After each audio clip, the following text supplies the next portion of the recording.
Hello అండి, అందరికీ నమస్కారం. ఈరోజు నేను వినిపించబోయే చందమామ కథ సన్యాసి పండు. కథ రచయిత్రి బిందుసారుడు. నేను సునీత. వెల్కమ్ టు తెలుగు కథాలోకం 2. పురాతనమైన పవిత్ర వారణాసి నగర సమీపంలోని సారనాథ్ పరిసరాల్లో పచ్చటి తోటల నడుమ కొత్తగా సన్యాసుల మఠం వెలిసింది.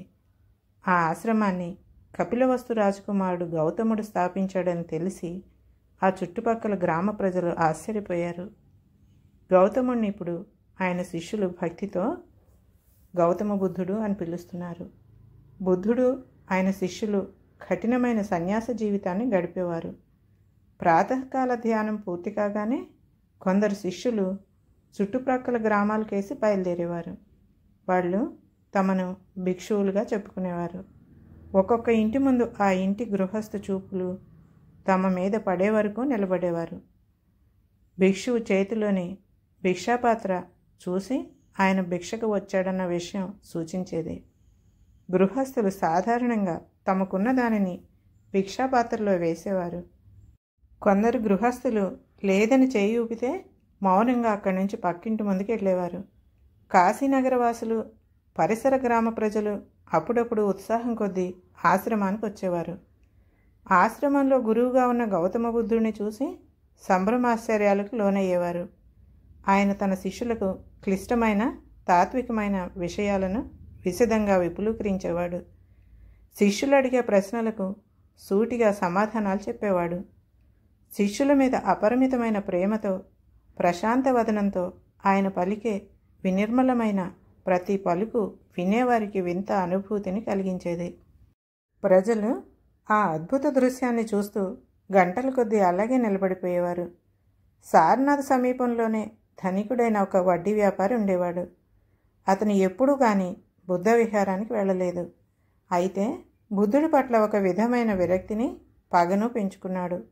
బుద్ధుడి బోధనలను ప్రజలందరూ విని అంగీకరించి ఆచరణలో పెట్టారంటే లౌకిక కార్యకలాపాల పట్ల వారికి ఆసక్తి చన్నగిల్లుతుంది. ధన సంపాదన గురించి పట్టించుకోరు. ధనమే అనవసరమైపోయినప్పుడు తన వ్యాపారపు గతి ఏమవుతుంది? ఇలా ఆలోచించే కొద్దీ బుద్ధుడి పట్ల అతడికి ఆగ్రహం పెరిగిపోయేది. ఒకనాటి ఉదయం వ్యాపారి స్నానానికి నదికి బయలుదేరుతూ తమ ఇంటి ముందు ఒక యువ భిక్షువు నిలబడి ఉండటం చూశాడు. ఆ క్షణమే అతనికి పట్టరాని కోపం వచ్చేసింది. భిక్ష వేయటం ఇష్టం లేదంటే లేదని చేయి ఊపి తన మానాన తను ఇల్లు ఉండవచ్చును. కానీ అతను అలా చేయలేదు. భిక్షువుకు సరైన గుణపాఠం చెప్పాలని నిర్ణయించుకున్నాడు. ఒక పక్క పూర్తిగా తెల్లవారికి ముందే బయలుదేరావా? నువ్వెప్పుడొస్తావా అని చూస్తున్నాను. ఇలా చూడు, నువ్వొక దేశ దిమ్మరివి, దమ్మిడికి కొరగాని నీచుడివి, అప్రయోజకుడివి అని అరిచాడు వ్యాపారి. అయితే భిక్షువు నోరు తెరవలేదు. అది వ్యాపారికి మరింత ఆగ్రహాన్ని తెప్పించింది. మరొక అడుగు ముందుకు వేసి బిగించిన పిడికిల్ని పైకెత్తి, నిన్ను గురించే కాదు, నీ గురువు గౌతముని గురించి కూడా నాకు బాగా తెలుసు. వాడొక మూర్ఖుడు, వట్టి సోమరిపోతూ. ఇక వాడి శిష్యులైన మిమ్మల్ని గురించి చెప్పాలా? మీరంతా పరమ నీచులు అన్నాడు. అప్పటికీ సన్యాసి ఒక్క మాట కూడా మాట్లాడలేదు. దాంతో ఇంకా రెచ్చిపోయిన వ్యాపారి ఉత్సాహంతో తిట్టిన తిట్టు తిట్టకుండా తనకు తెలిసిన తిట్లన్నింటినీ తిట్టిపోశాడు. ఆ సమయంలో అటుగా వెళుతున్న కొందరు వ్యాపారి ఆగ్రహానికి కారణం తెలియక విస్తుపోయి చూడసాగారు. అది వ్యాపారికి మరింత ఉత్సాహాన్ని ఇచ్చింది. అతడు మరింత గొంతెత్తి మరిన్ని తిట్లు తిడుతూ ఆవేశంతో ఊగిపోసాగాడు. ఇలా తిట్టి తిట్టి కొంతసేపటికి బాగా అలసిపోయాడు. మెల్లగా సన్యాసికి మరింత దగ్గరకు వచ్చాడు. సన్యాసి ప్రశాంత వదనంలోని తేజస్సును చూసి ఒక్క క్షణం చలించిపోయాడు.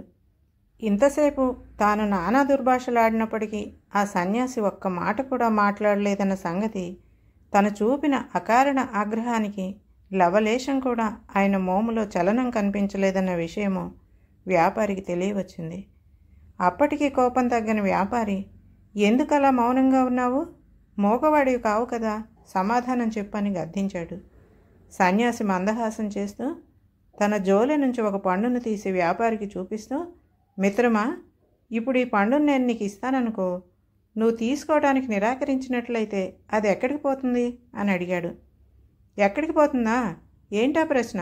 నీ దగ్గరే ఉంటుంది. అది కూడా తెలీదు అన్నాడు వ్యాపారి. సరే మిత్రమా, మంచిది. అలాగే నువ్వు ఇంతవరకు మాట్లాడిన విషయాలను నేను తీసుకోలేదు, కాబట్టి అవి ఎక్కడికున్నాయో నీకు తెలుసు కదా అని అడిగాడు సన్యాసి. ఆ మాటతో వ్యాపారి దిగ్భ్రాంతి చెందాడు. తాను మాట్లాడిన దుర్భాషలన్నీ తన వద్దే ఉన్నట్లు గ్రహించాడు. చెడు మాటలు ఆగంతకుని స్పృశించలేదు. ఎందుకంటే ఆ సన్యాసి మోములో ఏమాత్రము బాధ, విచారము ఛాయ మాత్రంగానైనా స్ఫురించలేదు. ఈలోగా అక్కడ చేరిన ప్రజలు ప్రసన్న వదనంతో ఉన్న ఆ సన్యాసి మరెవరో కాదని, సాక్షాత్తు గౌతమ బుద్ధుడేనని గ్రహించారు. అందరూ ఆయనకు తలలు వంచి నమస్కరించారు. ఆఖరికి వ్యాపారి కూడా అపరిమితమైన భక్తి శ్రద్ధలతో శరీరం వణుకుతూ ఉండగా బుద్ధుడికి పాదాభివందనం చేశాడు. కథ సమాప్తం.